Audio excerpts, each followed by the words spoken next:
एक शांत पहाड़ी गांव पर शानदार सूर्योदय हुआ। बर्फ से ढकी ऊंची चोटियां और हरी पहाड़ियां सुनहरी रोशनी में नहा गईं। बच्चे घास के मैदानों में दौड़ते और खेलते रहे और पूरे गांव में हंसी और खुशी फैल गई। एक देहाती रसोई घर के अंदर मेहनती किशोरी एलेना चुपचाप लकड़ी का फर्श साफ कर रही थी। उसकी सख्त स्वभाव वाली मौसी पास खड़ी बाहें बांधे गुस्से में एलेना को डांट रही थी। एक आलसी मोटी बेटी लगातार केक खा रही थी, जबकि दूसरी आईने के सामने मेकअप कर रही थी। रात के समय एलेना खिड़की के पास बैठी अपने दिवंगत माता पिता को याद करते हुए चांद को देख रही थी।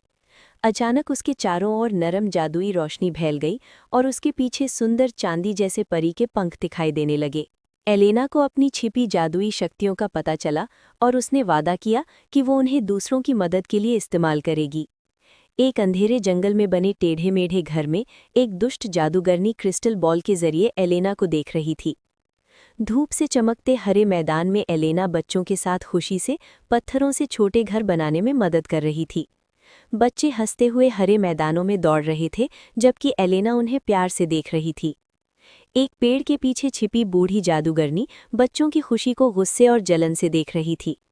घर लौटकर थकी हुई एलेना रात का खाना तैयार कर रही थी, जबकि मौसी उसे देर से आने पर डांट रही थी। एलेना जल्दी जल्दी खाना बना रही थी, जबकि मौसी और भूखी बेटी लगातार उस पर चिल्ला रही थी।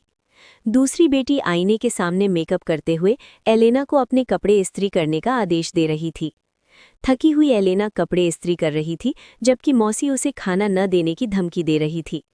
पहाड़ी नदी के किनारे बच्चे खेल रहे थे कि अचानक तेज हवा चली और काले बादल छा गए।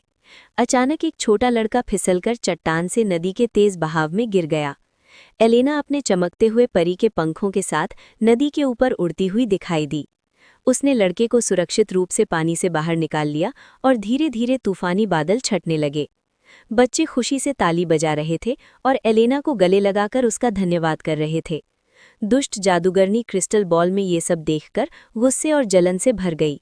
घर लौटकर थकी हुई एलेना अपनी मौसी के पैर दबा रही थी, जबकि बेटियां आराम कर रही थी। लंबे दिन के बाद एलेना शांति से सो गई